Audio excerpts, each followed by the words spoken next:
Liz Cheney, we hardly knew ye.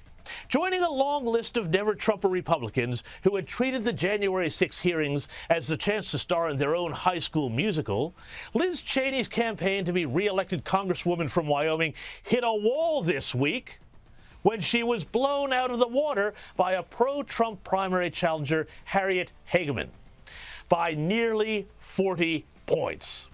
It was a hell of a defeat for the daughter of Dick Cheney, and in a concession speech that has been described as a desperate cry for help, Liz compared herself to Abraham Lincoln because, hey, they both lost elections. The great and original champion of our party, Abraham Lincoln, was defeated in elections for the Senate and the House before he won the most important election of all. Lincoln ultimately prevailed. He saved our Union, and he defined our obligation as Americans for all of history. Well, Churchill lost a few elections, too. I wonder if she's also going to take up champagne and cigars. But seriously, Liz Cheney also compared herself to Civil War General Ulysses S. Grant. He rode to the intersection of Brock Road and Orange Plank Road, and there, as the men of his army watched and waited, instead of turning north back towards Washington and safety, Grant turned his horse south toward Richmond and the heart of Lee's army. Refusing to retreat, he pressed on to victory. And she also wants you to know that she really and truly could have won this thing if it wasn't for that dastardly Trump. 2 years ago, I won this primary with 73% of the vote. I could easily have done the same again. The path was clear. But it would have required that I go along with President Trump's lie about the 2020 election.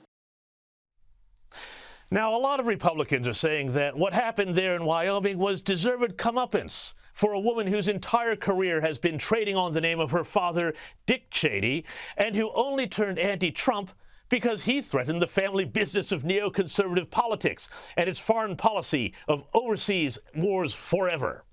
Certainly it's ironic that the brave new hero of the left is a woman who once upon a time supported waterboarding prisoners in Iraq. Waterboarding, a.k.a. torture. Well, it's not torture. But you support waterboarding. I do. Absolutely. And Fox News' Tucker Carlson certainly wasn't going to let the irony go past unanswered.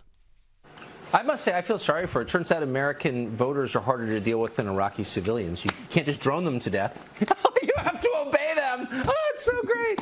This is Liz Cheney Day in my house.